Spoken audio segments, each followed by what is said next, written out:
Let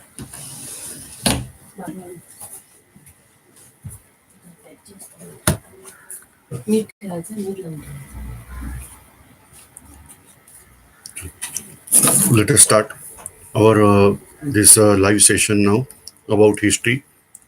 Let me clarify. This is our third live session of history on this UPSC Guru channel. Some certain technical things are going on, so maybe possible we are not on the time. Just let me check voice.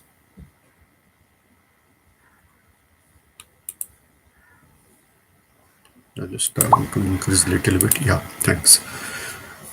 So in previous session, we have focused on history part where we discussed something about Persia, then the name of our nation, how India was there, who called our nation Hind as first, and how India name was developed.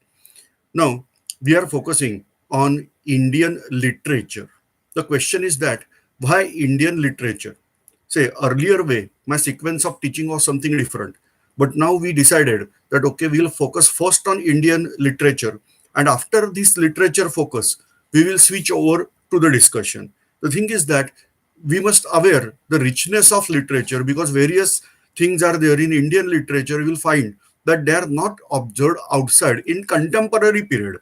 So, for example, what you are reading out Vedas today, and you have to compare the book which is written 3000 years ago at least, then we have to compare and then you can match the concepts. So let us start Indian literature, or rather than that, ancient Indian literature first. So obviously ancient Indian literature is in Sanskrit language. My lecture number 4 is there on history, that is on a channel. You can go through that for detail. Here we are discussing. So Indian literature is ancient Indian literature is predominantly in Sanskrit. Other than that, certain other languages are also used. Say, for example, Prakrit. Then, what is Prakrit? Which is derived from Sanskrit, but not Sanskrit. That is called as Prakrit. So, there are total some 6 Prakrit languages at that time. Later on, they develop to very great extent. Whereas the debatable question is always there, which is the world's ancient language. And the answer we are getting on internet search that it is Tamil language, that is the ancient most. But we are clear that yes, it is one of the ancient language. That's all. Now, debatable topic is there whether Sanskrit is first or other languages were there, and from that Sanskrit is derived. But whatever the ancient literature we are getting, if you are going by that way, you'll get that Vedic literature is the ancient most. Again, debatable topic. Always, I'm just that's why I'm saying that I am discussing now. The debatable topic, that is, Western historians are saying that Zend Avesta, that is the book of Zoroastrian or Parsi people, that is the ancient most. The according to Jain literature is ancient most, or first Tirthankar, that is called as Rishabhadeva. That is the Adinath. So that is the ancient most. So it is always debatable topic because the exact period of Vedas are not fixed. According to Western scholars, they are stretching back. At the most, they say 3000 years. Okay. But according to Indian scholars, they are stretching out even till 30,000, 35,000, and that. According to biology, we are aware that the agricultural man developed around 10,000 years ago. So one can't stretch out Vedas beyond 10,000 years. But whatever the circumstances are given in Vedas, accordingly they are stretching out. They are finding out the situation in the sky, whatever the position of stars and everything is mentioned. Accordingly, they are stretching and they are saying that it is at least 30,000 years ago. Whatever the thing, Vedas are very, very ancient.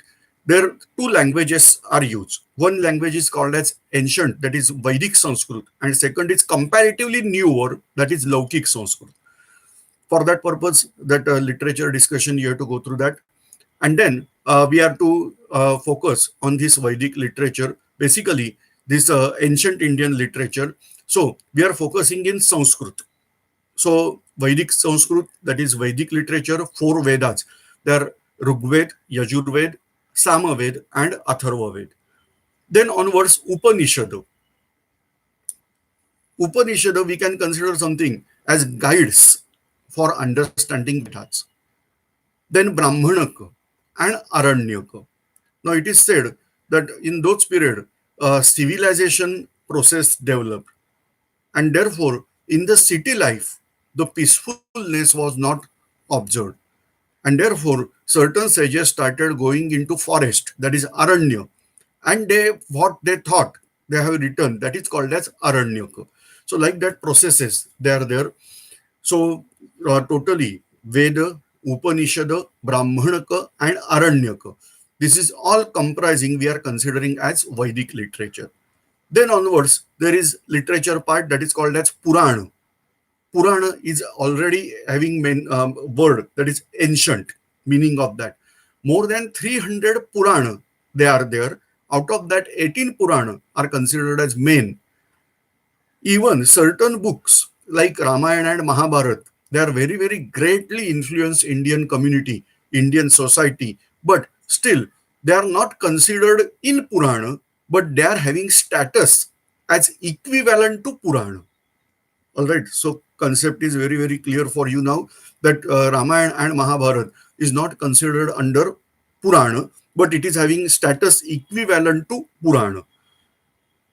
Now, the topics. We are just discussing here some debatable topic. Out of that, one important thing that which is the sacred book for Hindus. Vedic word I am not using. Here the word is used as Hindus, which is the sacred book or holy book. Now, I hope this is something always debatable part because many foreign scholars, particularly when Britishers established their kingdom over India, their rule over India, they emphasize on their judiciary system, where we have to swear by keeping your hand on your religious book. And for that purpose, some religious book is required. Obviously, those who are Christian, they can swear on Bible. Those who are Muslim, they can swear on Quran. But what about Hindus? Because all things we are considering our only. Vedas, yeah.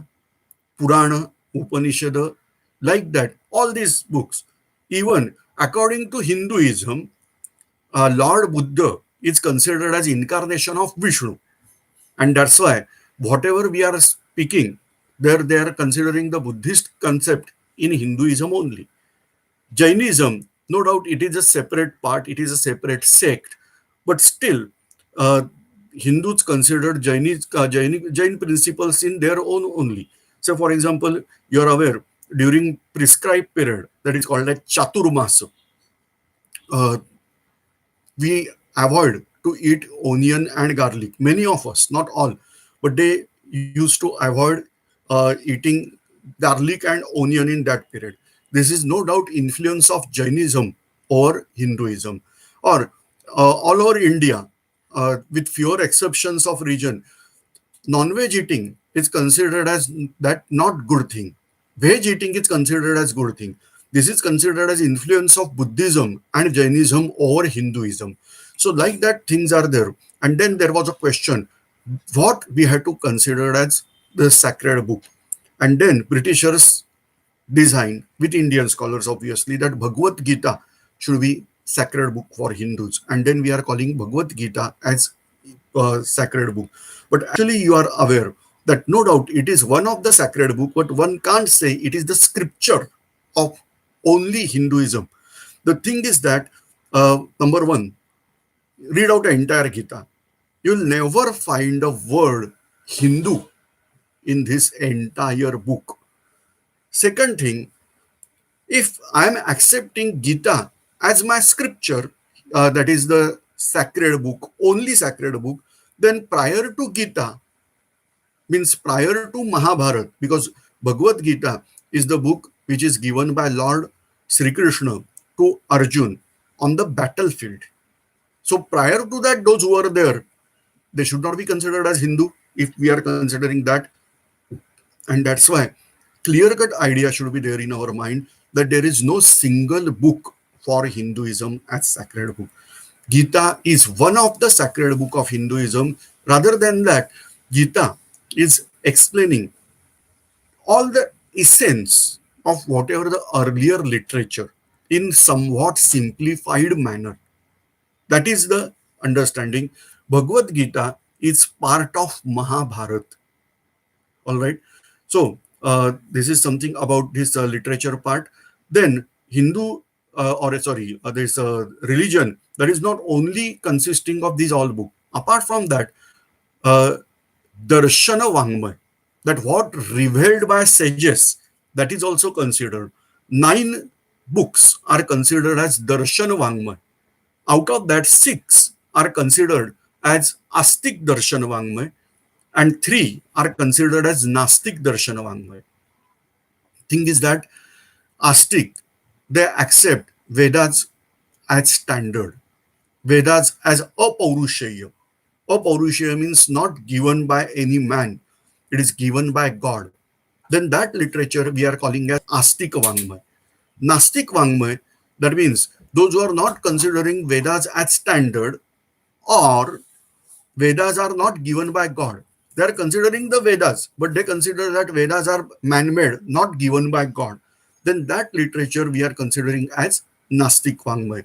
So Charvaka, Bauddha, and Jain, 3 literature part, 3 Darshan Vangmay we are considering under Nastik Vangmay. Remaining 6 we are considering under Astik Vangmay. Now, these all things. Apart from that, books on Rasayan Shastra, then Shilpa Shastra, like that various books, Chitrakala, and like that various books are there. You'll come to know step by step when we are uploading these lectures on YouTube. Things are there, or my big video lecture is there on YouTube.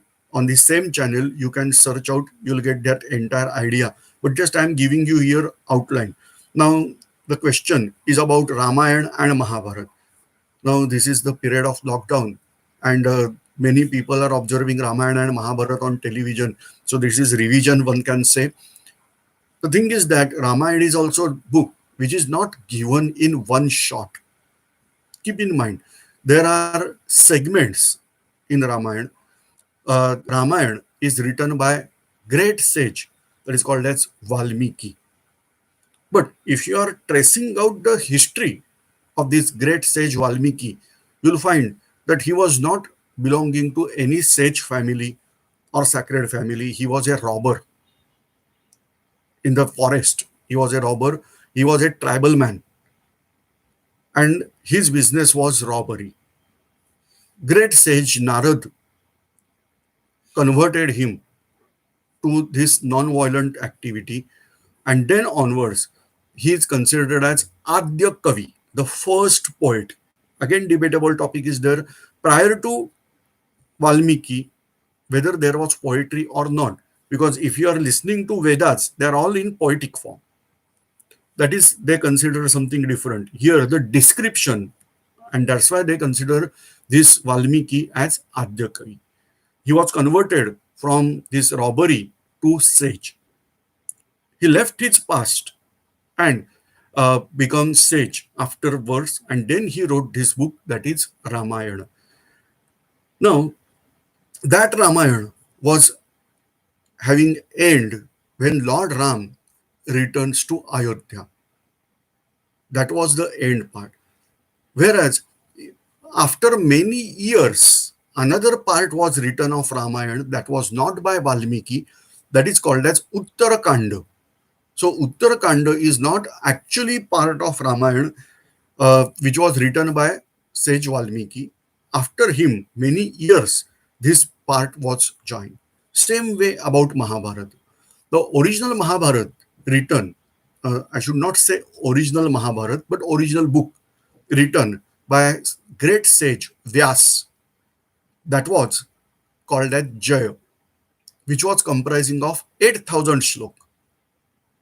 He named that book as Jay. It was of 8,000 shlok.